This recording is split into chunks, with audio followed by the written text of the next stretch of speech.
Hi, good morning. Hey, it's Aaron. I'm gonna show you something. Planning to go do some tree trimming and stuff. We have to go to a site that they don't let you use chainsaws. You have to use hand tools. So I got these old crosscut saws.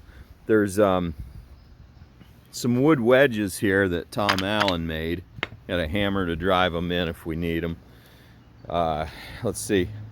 Three hand saws. These things cut like beasts, and for their size, I mean, you can cut probably a 12-inch tree with that large one. I have a handle to have a second person on it, so you can really put the pressure on it and get a good cut. That's the weak point of that saw, is you can't put enough pressure from that little handle to actually make it cut well.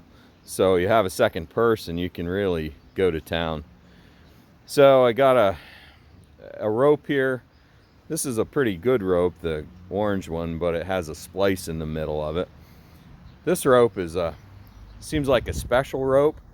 It's really hard and stiff, and it works good with this come along for, I guess you call it a rope come along.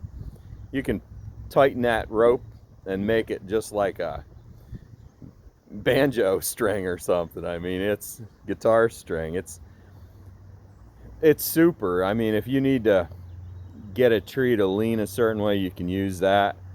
And also I have a thing called a snatch block there to change the direction of the pull if you need it. Let's see what else. Small rope to tie the snatch block on, or whatever you need it for. Now this is a tree kit of sort of my own making. What I have here is a bow and arrow, but I have this socket taped on there for added weight, and I have the string, which is like the same stuff you'd use for making weak links out of. It's like heavy duty fishing line, and I have that taped on back to the nock of the arrow. Well, you have to practice with this a little bit, but what you do is you shoot up the small rope, and then you pull up that larger rope that you see wrapped around there. So I just have these contained by wrapping them around some old jugs. Seems to work pretty good, because you end up winding and unwinding quite a bit when you do this. And with the bow, you do not need to pull that thing back very far. I mean, certainly not to the compound release point or anything. Maybe only like a couple inches of pull is what you need to shoot that arrow up to the top of a tree. And if you practice it, you can get pretty accurate with it, get it where you want it. The other thing is this tarp. Now, this is a critical component to have to use with this tree kit, because you have to lay out the yellow string just so. You basically zigzag, you like zigzag the yellow string back and forth, and you don't let it be on top of itself.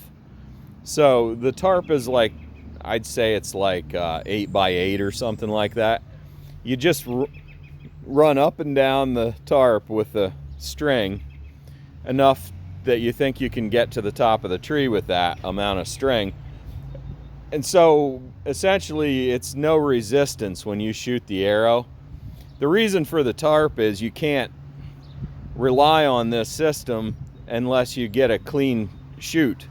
In other words, if you have sticks and twigs and junk and leaves on the ground, that yellow string will wrap right around those leaves and twigs and stuff, and your arrow might only go 10 feet or something. But if you have a good clean rope layout, you can shoot that thing probably easily 50 feet high with just a couple inches of pull on the bow. So anyhow, I thought I'd show you that because I've used this method an awful lot, and it seems to work pretty consistently. I just aim the arrow by looking down the arrow. I don't get all fancy with sights or anything like that. I just eyeball it down the arrow and let her fly.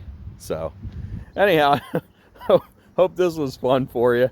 The other thing I want to do with this kit is I essentially want to have this along as a safety for flying stuff. I want to take this with me. I have taken it a couple times when I went flying, and the reason is if you needed to do some kind of a rescue or something like that, you could send that up there close to where the pilot is at and throw the rope around, throw the big rope up around the tree then by pulling it up with the smaller ropes. Yeah, so what I really need to do is get some good climbing gear and learn how to do that. But in lieu of doing that, I mean, you could probably get a rope close to a pilot. You wouldn't want to hit them with the arrow, but typically if you have practiced this, you don't pull it back very far. Practically the pilot could reach out and grab the arrow if you shot it close enough to him, because it would be at the end of its vertical rise. It's kind of like throwing somebody a set of keys, I guess, if you were up in a tree. So what I'm saying is you could also just get it close to them, shoot it over a limb near, and then pull up a rope to them using the yellow rope, the larger rope, and then a big beast rope like that, or that one. So anyhow, that's enough talk. Hope you enjoyed this.